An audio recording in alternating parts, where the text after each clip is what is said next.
Climate change changes the game. So there and around, getting back to my personal story, I finally did get the NER, helped to get the NER designated in 2003, and then I went on and did other stuff. I was interim director for the environmental studies program. I was lecturing. I decided I wanted to go and get my PhD. I went and got my PhD. 10 years went by. I came back and got the opportunity to be hired as the director of the NER and took it. It made a big difference in my salary. It made a difference in my retirement. So I took it. And passion. And that was 2013. Okay, so by 2013, things were really happening. We started to recognize that these climate change predictions were getting more robust, more fourth assessment, fifth assessment. I mean, serious business, and more importantly, the predictions for sea level rise, like here we are around here, it goes up to at least 1.2 meters. Like this, but now it's more like 2 meters. People are predicting 2 meters. It just keeps going up, basically, as the Greenland is melting, but particularly the western slope of Antarctica, western part of Antarctica is melting. So there's the predictions of radical, dramatic sea level rise are pretty stunning. So as we know, what's the blue and what's the red? Those are just under different scenarios of greenhouse gas emissions.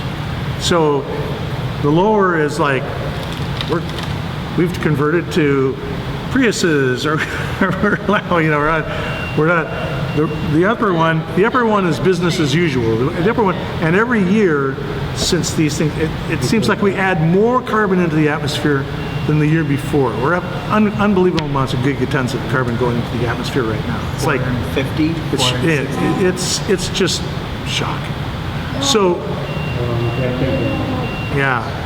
So anyway, and then this figure here, which you can't see very well, but if you can sort of see that it's pretty different. This is kind of an inflection point between the amount of sediment that was coming down through the system, and all of a sudden the amount of sediment that was coming through the system was reduced significantly. So not only do you have increased sea level rise, but you have reduced amounts of sediment coming into the system. That spells trouble for the marshes.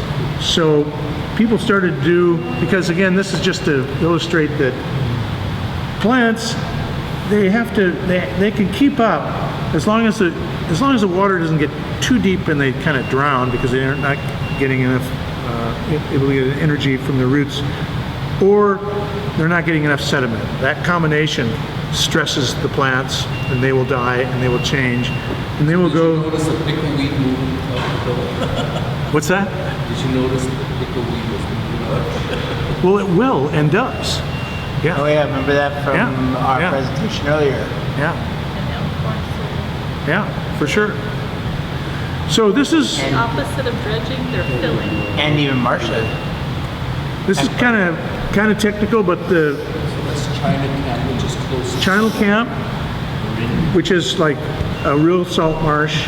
This is a model which says, like, okay, if we raise sea level rise by 0.5 meter by the end of the century, 1 meter or 1.8 meters, what's going to happen to the marsh, especially if you combine with medium to lower amounts of sediment, two different sediment amounts, which you can't see.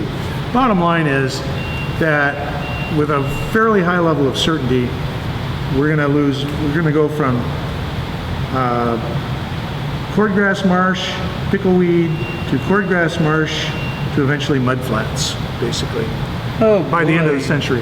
Okay, and if you look at the Rush Ranch, you see the same pattern. And USGS did a survey from the South Bay up through the North Bay. That's also been done now from the North Bay through the Delta.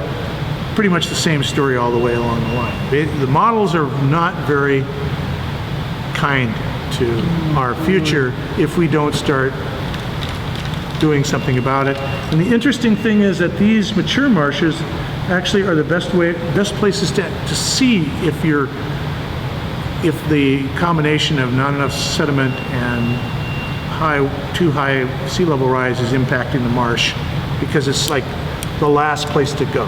So it's like the canary in the coal mine, basically. It's kind of so that's important to the story, and I'm sticking to my story. This is it. I'm just about done. I'm not sure why this is not going back. Interesting. There you go. So, I came in 2013, right around that time, people were really getting concerned about climate change. They did this new iteration of the Bayland Goals project, but they now framed it within the context of climate change. We knew we were making progress towards restoring tidal wetlands, but what was the fate of both the projects and the existing marshes in the face of climate change? So that was this, and it was kind of one of the lessons out of this was that processes actually are more important than places. And so we need to track the processes. We need to understand what's going on. We need to do it. We need to do it objectively and thoroughly. And then you might remember 2016 Measure AA was passed, $12 a year if you own a house in the Bay Area, which basically, again, thinking about the math. So the first, up to this time, 2015, 2016, we had almost 30,000 acres, underway and restored, price tag of about $500 million over the last 20 to 30 years. Restoration Authority provides another 20 years, another $500 million through all these local assessments, and about another 30,000 acres to bring us up to where our target of 60,000 acres. So that's underway, and it's happening now. But I went to this really interesting meeting in early 2017, and the EPA just said, there's two things going on that are problems. One, this whole situation with the climate change, sea level rise, and sediment supply, there's a big uncertainty. These are big drivers that we don't have any idea what's going on. And we need to have a system that really tracks that carefully at a regional scale. And number two, if we don't do the right thing with these projects and we don't demonstrate that the projects actually are succeeding, we're going to undermine public confidence in this whole enterprise. Yes. And we will have, if we're wasting taxpayer monies, but they're not going to be very kind. They won't. So looking back at that mistake of not keeping monitoring data, right? I think that's probably the forefront of the. I'm getting there. So finally we realized, okay, this is my Rasta slide, and you can't read it. So after $1 billion, 60,000 acres, 30,000 before it. Anyway, project by project monitoring has not yielded sufficient information for lessons learned because of a lack of data consistency, availability, and regional analyses. Projects may well be negatively impacted by the large-scale drivers, and we don't even know anything about that. We need to know about that, and therefore it's essential that we develop a regional monitoring program that is credible, that does a good job. And that's where the NER comes in. We finally hit the big time. Ready? So, The importance of NER. I managed to wheedling my way into the San Francisco Estuary Project Comprehensive Conservation Management Plan. Action 2 was like, we got to get a regional monitoring program going, and I got the NER front and center in that. And then we actually got funded by the EPA to start a wetland regional monitoring program, which has been underway for the last year. And we're very much involved with that. We're really trying to, the role of the NER has been primarily organizing these science meetings and working on the science framework, trying to understand how do we put these all together. And we've gotten to a pretty interesting place with that. We realize there's some really wonderful remote sensing I mean, the state of the art in remote sensing has just shot up immensely. The expense has gone down, the accuracy has gone up. So we really should be able to rely upon remote sensing to a degree, but we do have to do a certain amount of quantitative sampling to inform that and put the patterns together. Beef up your data. Yeah, and then there's this kind of area of rapid assessment using probabilistic sampling. That's another thing that we can use to help to sort of triangulate between these two. Are the acres you're talking about, is there in a certain place? Well, Bay Area? I'm glad you mentioned that. That's exactly, we're going there. We're going there. So this is just a really kind of the framework that we're coming up with is to use sites like the NER sites, which we call sentinel sites, where we're really tracking things at a fine scale and quantitatively. We're calling those benchmark sites. So those are benchmarks.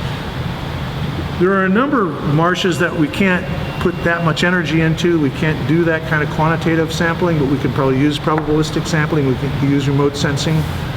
And those are going to be the sites that are already marshes, but they're marshes on the way. The levees broke down, marshes got established. So there's a lot of places that we want to have as kind of references that'll be calibrated by these benchmark sites. And then we got all the project sites and how exactly that's going to fit in. The agencies are very much involved. And the big thing about this WRMP is that it's not just a bunch of geeks like me waving our arms, it's agencies that give permits. They're saying, if you want to get your permit, you're going to have to do this and that and the other thing. And we're going to try to make it cost effective. And that's a big job that we're working on right now, is figuring out how we put this framework together and make it deployable without being so expensive and ridiculous that people just say, forget it, it'll never work in a million years. And that has happened in the past, but we really feel like we have the momentum now because of this external driver situation and the credibility with tax, payers. Those two things are big. They help to push it along. No, gotta go, gotta do it. So, at the reserve sites, this is what we're due. This is what we've been geared to do. We do precise. This is a geodetic benchmark, a real benchmark, where we can get elevations to millimeters in scale, which is actually right now where the sea level rise is. It's got some sort of automatic thing on it now. We've really done some really great investigations on sediment supply across the marsh. We use these things called SETs to measure at a fine scale, and we also do vegetation monitoring, and then we also combine that with remote sensing data for vegetation and other kinds of processes, mudflats, whatnot. So we're learning how to bring these things together, and whoops. So I just put this up. I remember I showed you a figure that was like this.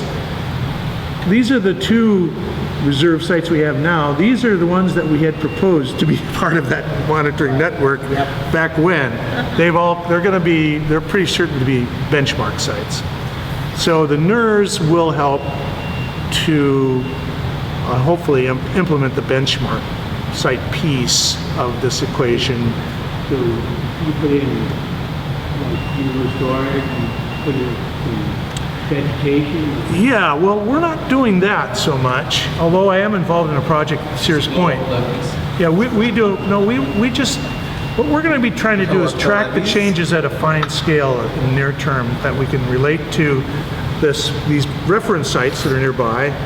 And each subregion, like Sassoon, San Pablo Bay, Central, South, will have an array of a couple of benchmark sites, a small number of reference sites, and then a number of the project sites. And that's kind of the design.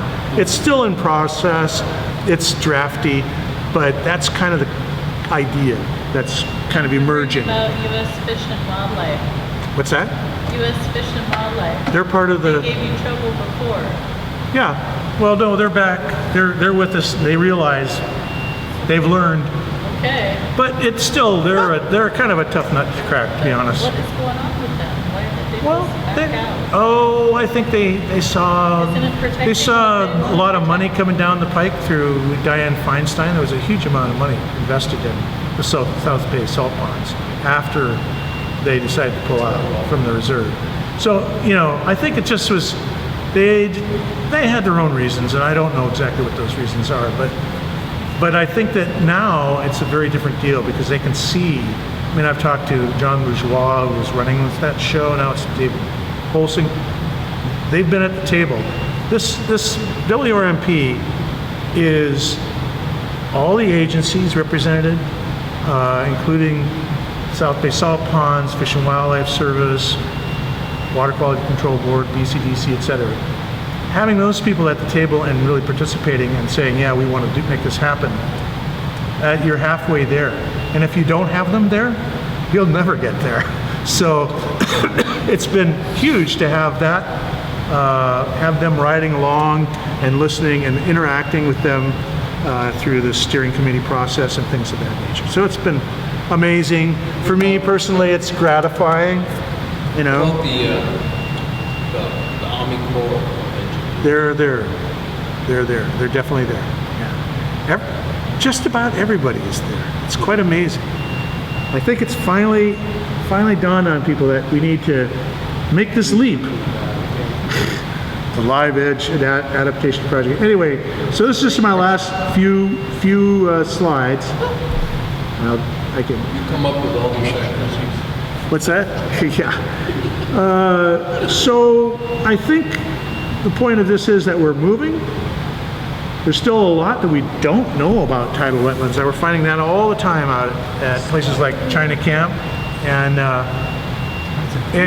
if we lose those places, we're going to lose an awful lot of information and important stuff, I think, personally. So there's a lot we need to do. There are some great people. John Calloway is now the senior scientist with the CalFed. He's done a lot of work on this whole issue of sea level rise and marsh accretion over the years, and a lot of it actually at China Camp. And I just like this shot because it's like, Is that a cat? Oh, salmon? we need to figure out ways we need to figure out ways of making accommodations to marshes at the very least and allow them. We're working on a project right now at China Camp to think about how we can raise the road or somehow modify the road to allow the marsh to migrate. So, yeah. Well, there's more of them. Look. Yeah, they're just waiting. They're just waiting for enough water to get it good. I like that picture. Wow, that's cool. And this one was, I went Outside back. the box. I went to, what's that again? Yep, Outside the box 925. Yep, that's it. There it is. Huh? There it is. Hey, you're welcome to take this one. I'll send it to you. yeah. This was in Washington, D.C. in late March, and there was a snowstorm. And who is the guy? He's just a total climate denier.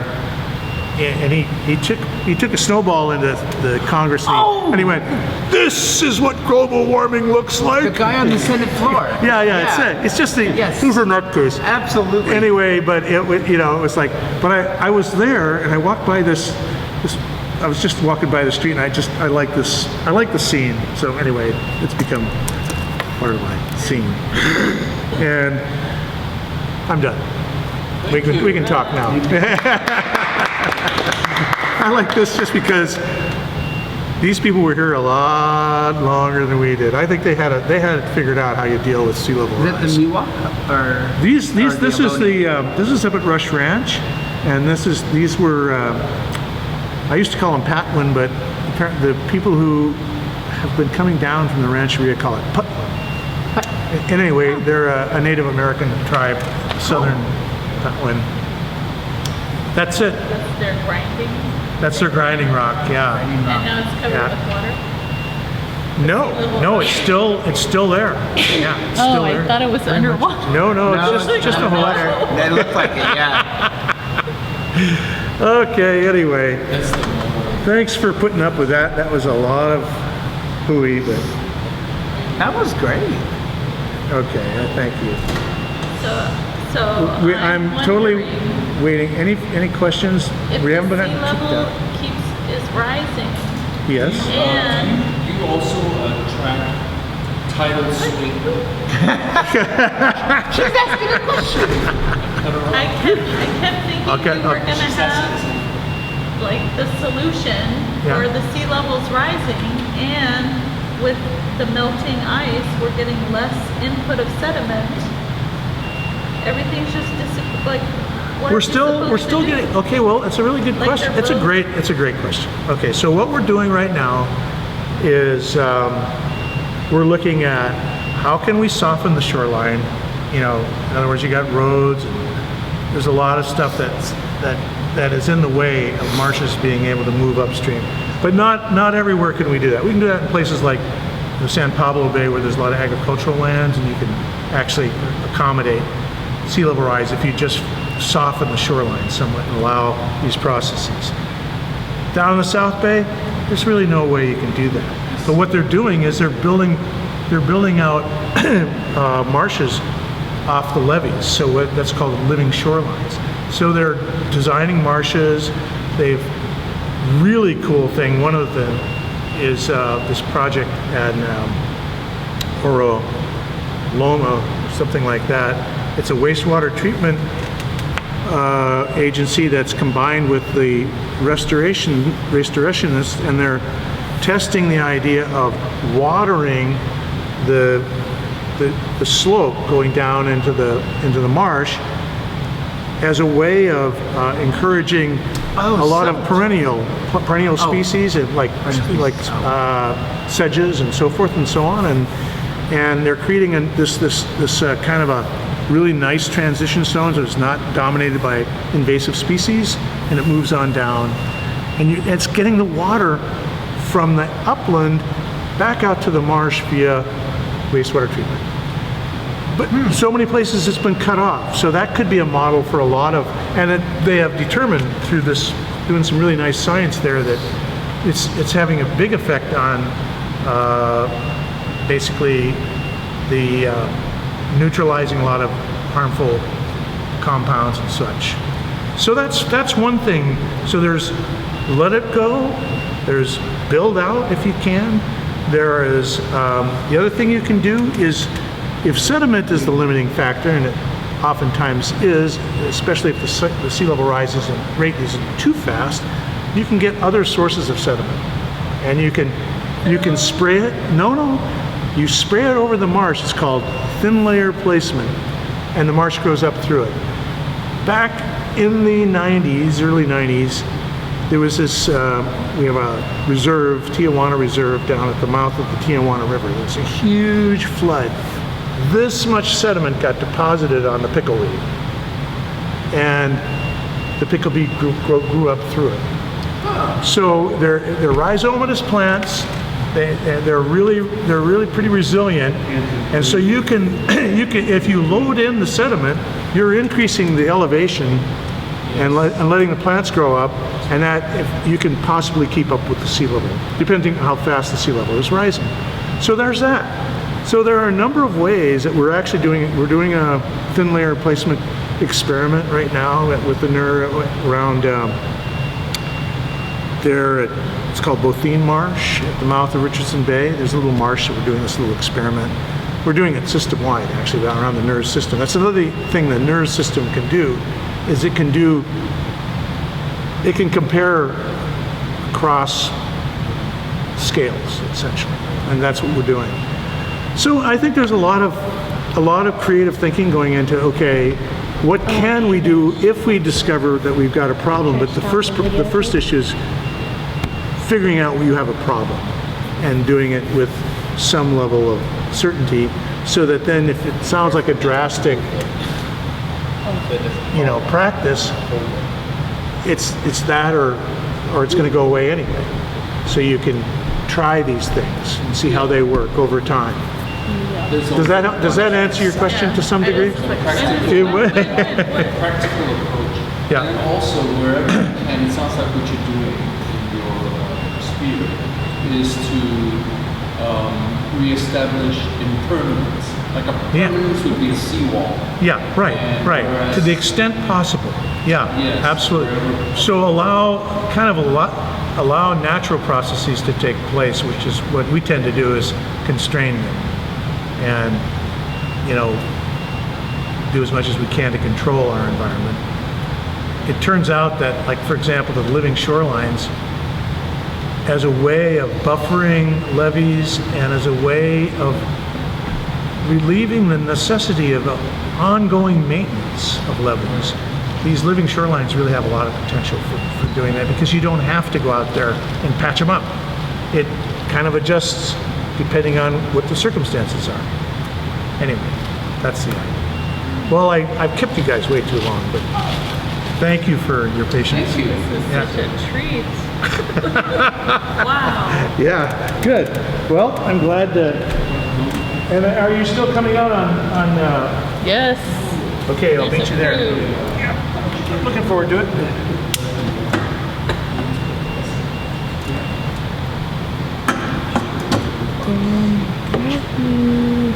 All right. Survived. Oh.